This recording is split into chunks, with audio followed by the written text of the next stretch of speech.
आज हम राष्ट्रपति के बारे में जानेंगे। जो राष्ट्रपति होता है ये भारत का एक संवैधानिक प्रमुख होता है। संवैधानिक प्रमुख होता है, भारत का प्रथम नागरिक होता है और कार्यपालिका का ये संवैधानिक प्रमुख होता है। वास्तविक प्रमुख अपने को पता है, जैसे वास्तविक प्रमुख प्रधानमंत्री होता है। राष्ट्रपति के बारे में अपन आज विस्तार से चर्चा करेंगे और परीक्षा की दृष्टि से भी ये महत्वपूर्ण है। राष्ट्रपति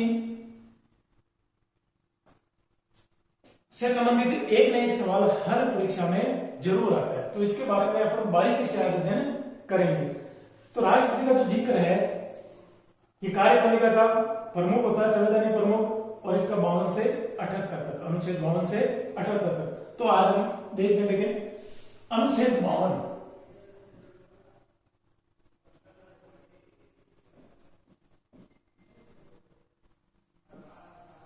अनुच्छेद 52 में क्या कहा गया है? अनुच्छेद 52 में कहा गया है कि भारत का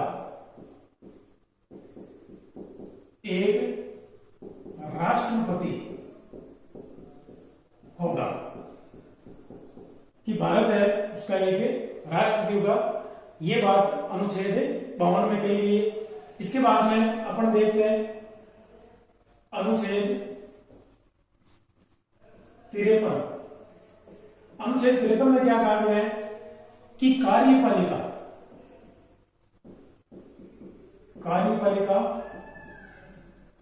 की समस्त शक्तियां किसमें निहित होगी? राष्ट्रपति में निहित होगी। ये बात किसमें की गई है? अनुच्छेद 53 में। और राष्ट्रपति कार्यपालिका की शक्तियों का उपयोग प्रधानमंत्री व मंत्रिमंडल की सलाह से करेगा। तो राष्ट्रपति कार्यपालिका की जो शक्तियां हैं ये हालांकि राष्ट्रपति के अधीन होती है, राष्ट्रपति में निहित होती है, लेकिन राष्ट्रपति सिर्फ संवैधानिक प्रमुख होता है। संवैधानिक कार्यपालिका का सिर्फ संवैधानिक प्रमुख होता है, यानी अपन कह सकते हैं नाम मात्र का, क्योंकि राष्ट्रपति स्वेच्छा से कोई भी कार्य नहीं कर सकता। तो कार्यपालिका का वास्तविक प्रमुख कौन होता है? कार्यपालिका का अगर हम देखें वास्तविक प्रमुख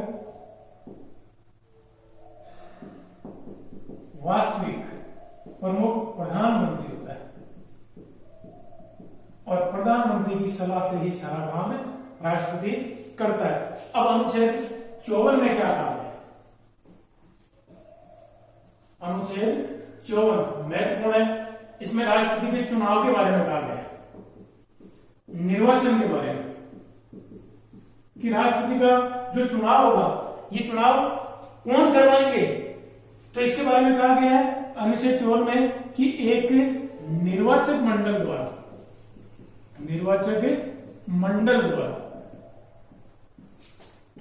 चुनाव होगा। अब इस निर्वाचन मंडल के सदस्य कौन होंगे? ये चीज ध्यान देना योग्य है। इस पर ध्यान देना कि इसके निर्वाचक मंडल है, इस निर्वाचक मंडल के सदस्य कौन होंगे? नंबर 1 लोकसभा, राज्यसभा के निर्वाचित सदस्य। नंबर 2 राज्य विधानसभा के निर्वाचित सदस्य। नंबर 3 17वां संविधान संशोधन किया गया, 17वां संविधान संशोधन ये 1992 में किया गया। 1992 में इस संशोधन के द्वारा दिल्ली व पुदुचेरी विधानसभा के निर्वाचित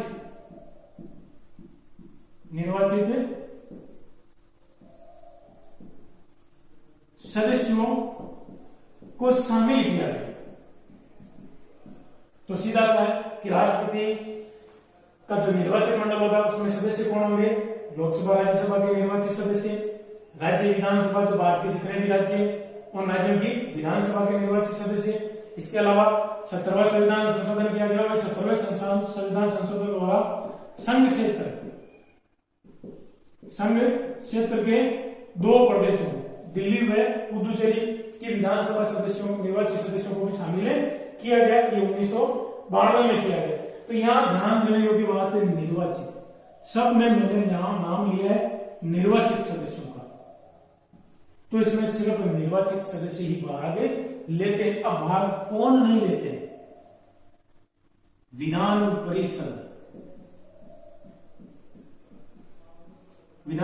के निर्वाचित व मनोनीत दोनों सदस्य भाग नहीं लेते। इसके अलावा राज्यसभा, लोकसभा व विधानसभा इनके मनोनीत जो सदस्य हैं ये चुनाव में सारे के सारे भाग नहीं लेते हैं। ये चुनाव में भाग नहीं लेते हैं, इन्हें राष्ट्रपति के निर्वाचन मंडल में शामिल नहीं किया गया है। ये बात बिल्कुल दिमाग में बैठा लो कि इन्हें निर्वाचन मंडल में शामिल नहीं किया गया है। सिर्फ निर्वाचित सदस्य ही राष्ट्रपति के चुनाव में भाग ले सकते हैं। अब इसके बाद में अपन देखते हैं अनुच्छेद 55 के बारे में। इसके बाद में अपन देखते हैं अनुच्छेद 55 के बारे में।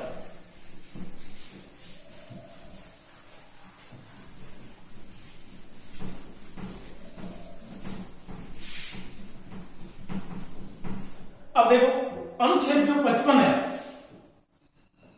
बहुत इंपॉर्टेंट अनुच्छेद है 55। इसमें राष्ट्रपति के निर्वाचन रीति प्रक्रिया का जिक्र है कि किस प्रक्रिया किस रीति के द्वारा राष्ट्रपति का निर्वाचन किया जाएगा। तो वो रीति क्या है? इसमें 3-4 चीजें हैं, उनको देखो, ध्यान से देख लो। एक तो अप्रत्यक्ष, याद रखना है तो अप्रत्यक्ष रूप से। नंबर 2 बात करते हैं अपन तो समान आनुपातिक प्रतिनिधित्व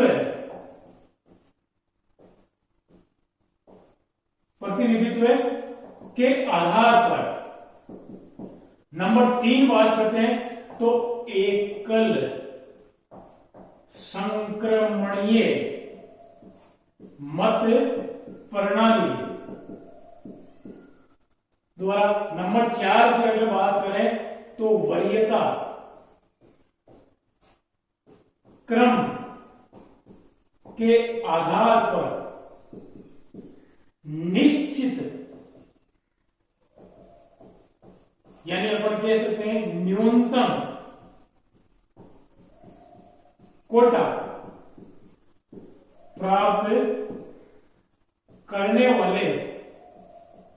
वाले उम्मीदवार को विजयी घोषित किया जाता है।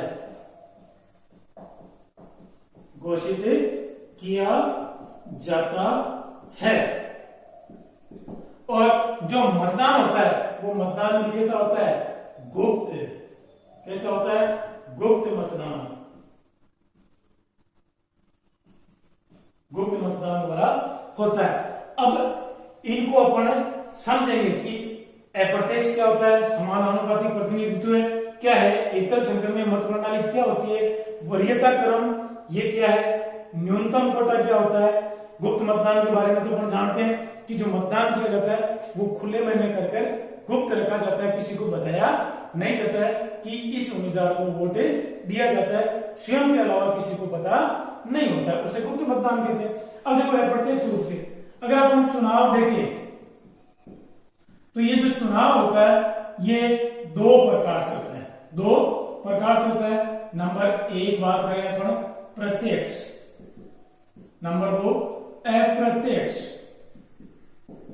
अब प्रत्यक्ष में तो क्या होता है, जनता स्वयं मत देती है, स्वयं चुनती है उम्मीदवारों को। लेकिन अप्रत्यक्ष में क्या होता है, जनता के प्रतिनिधि, किसके प्रतिनिधि, जनता के प्रतिनिधि, जनता के जो प्रतिनिधि है, जनता ने जिन्हें प्रतिनिधि चुना है वो प्रतिनिधि क्या करेंगे, राष्ट्रपति को मत देंगे। जनता के प्रतिनिधि कौन से होंगे, सांसद होंगे और विधायक।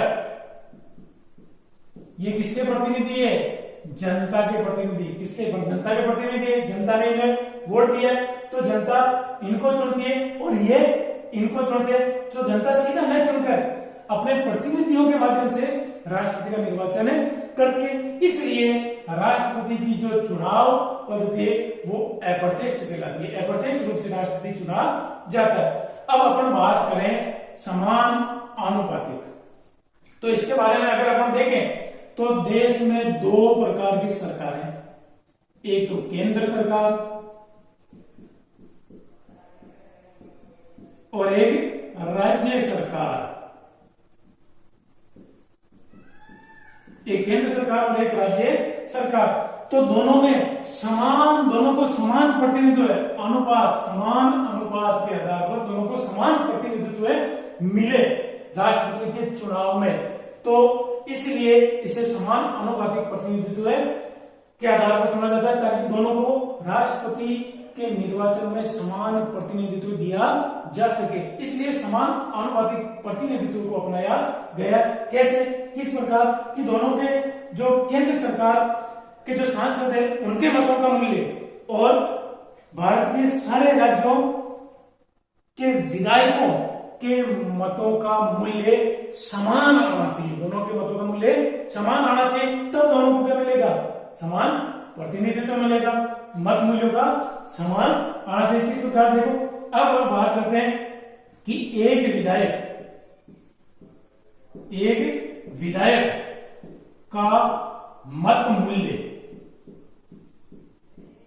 एक विधायक का मत मूल्य किस प्रकार निकालते हैं, तो इसका एक सूत्र है। सूत्र क्या होगा, उस राज्य, जिस राज्य के विधायक का मत मूल्य निकाला जा रहा है, ये ध्यान देना, उसका मतलब जिस राज्य के विधायक का मत मूल्य निकाला जा रहा है उस राज्य की कुल जनसंख्या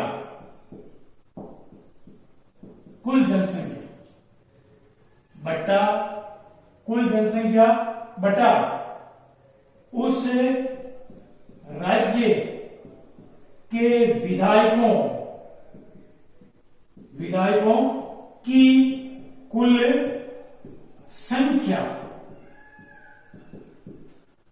संख्या इंटू 1/1000। तो इस सूत्र से विधायकों के एक विधायक का मत मूल्य निकाला जाता है और एक विधायक के मत का मूल्य निकालकर उस राज्य के सारे विधायकों के मतों का मूल्य निकाला जा सकता है। तो राजस्थान की बात करें तो राजस्थान के एक विधायक का जो मत मूल्य है वो 129 है। कितना है, 129। अब यहां ध्यान दो कि ये जनसंख्या कौन सी होगी, तो इसका संविधान में जिक्र है कि राष्ट्रपति के निर्वाचन के लिए जनसंख्या को आधार बनाया गया, वो 1971 की जनसंख्या को आधार बनाया गया। पहले ये 2000 तक थी कि 2000 तक 1971 के जनसंख्या के आधार पर राष्ट्रपति का निर्वाचन किया जाएगा। उसके बाद में 84वां संशोधन हुआ और इस 84वें संशोधन द्वारा इसे बढ़ाकर 2026 कर दिया कि अब 2026 तक राष्ट्रपति का जो निर्वाचन होगा, चुनाव होगा, वो 71 की जनसंख्या के आधार पर ही होगा। 1971 की जनसंख्या के आधार पर ही होगा। तो यहां जनसंख्या से तात्पर्य 1971 की जनसंख्या से है, कुल जनसंख्या से। तो अपन ने इस प्रकार देखा। अब देखो केंद्र सरकार की बात करें तो एक सांसद का मत मूल्य ये कितना होगा, तो इसका भी एक सूत्र है, उस सूत्र से मत मूल्य निकाला जा सकता है। तो इसका सूत्र क्या होगा कि राज्य विधायकों के मत मूल्यों का कुल योग भाग बटा सांसदों की कुल संख्या का भाग देने पर एक सांसद के मत मूल्य को निकाला जा सकता है। तो इस प्रकार भारत के पूरे राज्यों के विधायकों का मत मूल्य और सांसदों का जो मत मूल्य वो दोनों का समान आना चाहिए, उसे ही समान प्रतिनिधित्व कहा जाता है। अब आता है कि राष्ट्रपति का जो चुनाव होता है वो किस आधार पर होता है, न्यूनतम कोटा निश्चित होता है। यानी न्यूनतम कोटा निश्चित करने के लिए न्यूनतम कोटा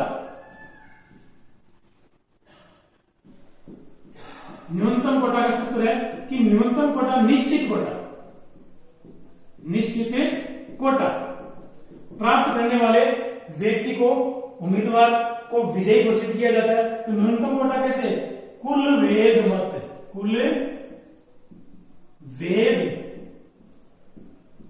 मतों का योग में भाग देंगे 2 का और उसमें जो परिणाम आएगा उसमें 1 जोड़ देंगे। तो कुल वेद मत है यानी सांसदों के मतों का मूल्य का योग प्लस राज्य विधानसभा सदस्यों के मतों का मूल्य, दोनों के योग को अगर 2 से भाग दें और उसमें 1 जोड़ दें तो इस प्रकार हम कह सकते हैं कि कुल जो राष्ट्रपति को मत प्राप्त हुए उन वेद मतों का 50% से ज्यादा मत प्राप्त करने वाले को विजयी उम्मीदवार घोषित किया जाता है। तो 50% से अधिक मतों को न्यूनतम कोटा कहा जाता है। अब जो मत दिया जाता है वो वरीयता क्रम के आधार पर, प्रत्येक मतदाता किस आधार पर मत देगा, वरीयता क्रम के आधार पर। किसके आधार पर, वरीयता क्रम के आधार पर। कि अपन देखते हैं कि आम चुनाव में, जो आम चुनाव है जनता जिसको चुनती है, तो जनता एक व्यक्ति अपना मत किसी एक को ही दे सकता है। मत किसको दे सकता है, सिर्फ एक को ही दे सकता है। लेकिन एक राष्ट्रपति के चुनाव में भाग लेने वाला एक व्यक्ति मत देगा किस आधार पर, वरीयता के आधार पर। वरीयता क्रम देगा वो, वरीयता क्रम 1 2 3 4, ये वरीयता क्रम क्या होगी, संख्या के आधार पर। उम्मीदवार की संख्या के आधार पर राष्ट्रपति के चुनाव में मतदाता क्या देगा, वरीयता क्रम देगा कि जो भी मतदाता है वो 4 उम्मीदवार है तो उसकी पहली पसंद कौन सी है, उसे 1 नंबर, दूसरी पसंद कौन सी है 2 नंबर। जैसे अपन इसको इस प्रकार समझे, जैसे ये मत पत्र है और ये मत पत्र है, इसमें अपन देखें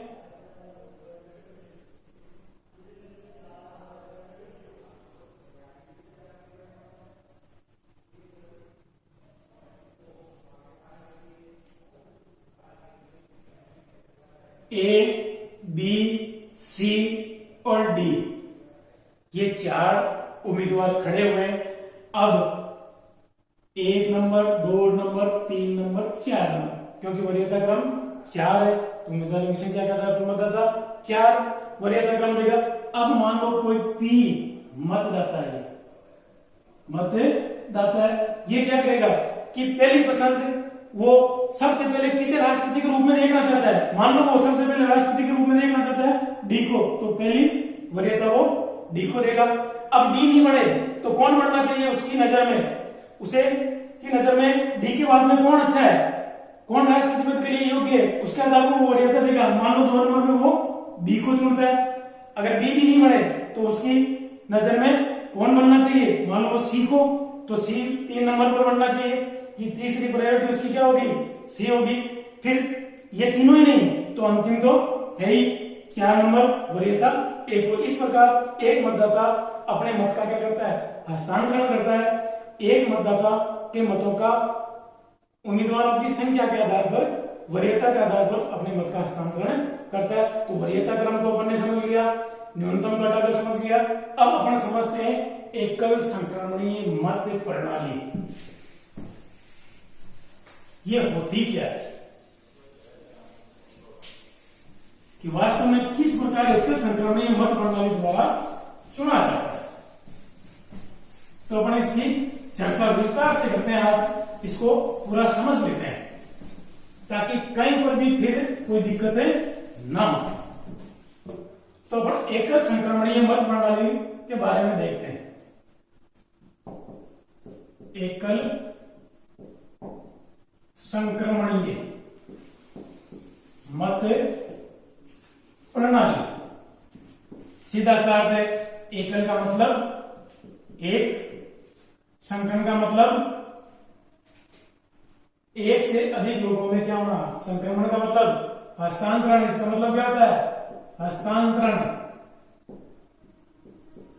यानी एक व्यक्ति के मतों का क्या होना, एक व्यक्ति के मतों का क्या होना, हस्तांतरण।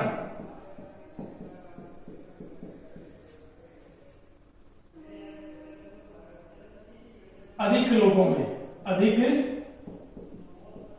लोगों में या उम्मीदवारों की संख्या के आधार पर। जैसे अपन ने देखा कि वरीयता क्रम दी जाती है संख्या के आधार पर, तो एकल संक्रमण में यही होता है कि मतों का क्या होता है, हस्तांतरण होता है, मतों का हस्तांतरण होता है।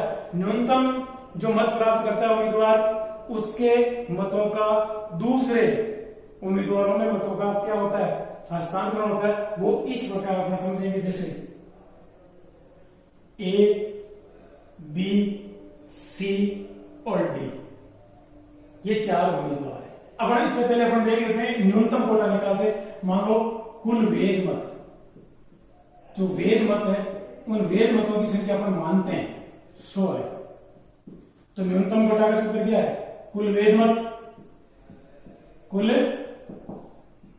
वेद मत भाग 2 प्लस 1, तो कुल वेद मत कितने 100 भाग दिया 2 का प्लस 1 तो 50, 50 प्लस 1 बराबर कितने आ गए 51। तो न्यूनतम कोटा कितना हो गया, न्यूनतम कोटा ये 51 हो गया। तो जो भी उम्मीदवार, न्यूनतम कोटा कितना हो गया 51 हो गया। इस प्रकार देख 51, ये क्या हो गया न्यूनतम कोटा।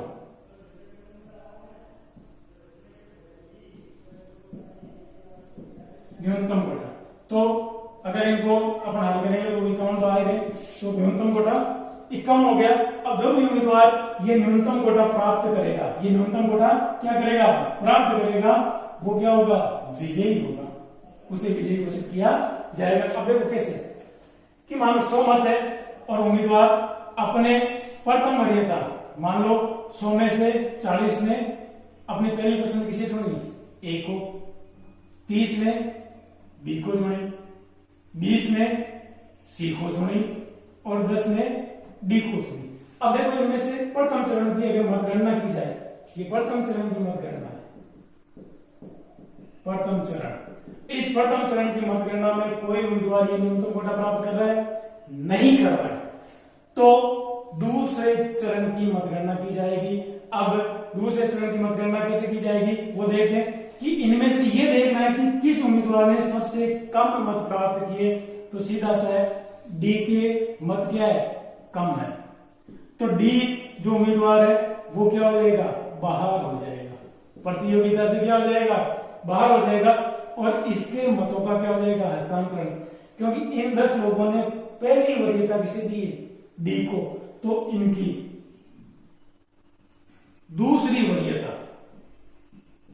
देखेंगे कि इन्होंने 10 ने 2 नंबर पर कि डी नहीं बने तो कौन बनना चाहिए? दूसरे नंबर पर ये किसे राष्ट्रपति के रूप में देखना चाहते हैं? तो वो देखते हैं। तो मान लेते हैं अपन कि इनमें से 10 में से 6 ने ए को दिया है और 2 ने बी को और 2 ने सी को। दूसरी वरीयता पर कि 10 में से 6 तो क्या चाहते हैं कि डी नहीं बने तो ए बनना चाहिए, और 2 लोग क्या चाहते हैं? डी नहीं बने तो बी बनना चाहिए, बी बनना चाहिए, और 2 और क्या चाहते हैं कि अगर डी नहीं बने तो सी बनना चाहिए। अब देखो फिर देखते हैं अपन कि 46 ही हो रहे हैं, इधर 32 हो रहे हैं, 22 हो रहे हैं, न्यूनतम कोटा अभी भी प्राप्त नहीं हो रहा है। तो अब कौन से चरण की? दूसरे चरण की, द्वितीय चरण की मतगणना होगी। अब वही प्रक्रिया, जिसके सबसे कम मत है उसे क्या कर दिया जाएगा? बाहर कर दिया जाएगा। तो इसके तो कितने? 22, इसके कितने? 22, इसके 32, इसके 46। तो इस उम्मीदवार को सी को क्या कर दिया जाएगा? बाहर कर दिया जाएगा। और इसके मतों का क्या किया जाएगा? हस्तांतरण। मतों का क्या किया जाएगा? हस्तांतरण। हस्तांतरण कैसे करेंगे? इन 20 के अपन देखेंगे इनका तो दूसरी प्रायोरिटी कौन सी, और इनकी देखेंगे अपन कि तीसरी प्रायोरिटी कौन सी है, क्योंकि इनकी दूसरी प्रायोरिटी तो सी थी और इनकी पहली प्रायोरिटी सी है। तो इन 20 की दूसरी और इन 2 की तीसरी प्रायोरिटी अपन देखेंगे कि ये किसको चुनना चाहते हैं। तो अब जो अपना चरण होगा ये तीसरा चरण होगा। इस तीसरे चरण में अपन देखेंगे कि ये उम्मीदवार तो बाहर हो गया। अब ये 20 में से मान लो अपनी दूसरी वरीयता, 20 में से दूसरी वरीयता मान लो 4 जनों ने ए को दिए और 4 जनों ने ए को दिए और 16 जनों ने बी को दिए। अब इन दो में से इन्होंने तीसरी वरीयता पर किसे चुना है? कि मान लो इन्होंने एक ने तो ए को चुना है और एक ने बी को चुना है। अब इनकी गणना करेंगे अपन। 40 2 46, 46 से 4 50, 50 से 1 ये 51, और इसके 30 और 2 32, 32 2 48, 48 से 1 49। तो अब देखेंगे कि 51 ये न्यूनतम कोटा कौन प्राप्त कर रहा है? ए प्राप्त कर रहा है। तो उम्मीदवार ए को क्या दिया जाएगा? विजयी घोषित किया जाएगा और राष्ट्रपति के रूप में ये ए उम्मीदवार निर्वाचित होगा। इस प्रकार हमने निर्वाचन रीति को समझा। अब अपन अगली क्लास में आगे के राष्ट्रपति के बारे में आगे का जिक्र करेंगे।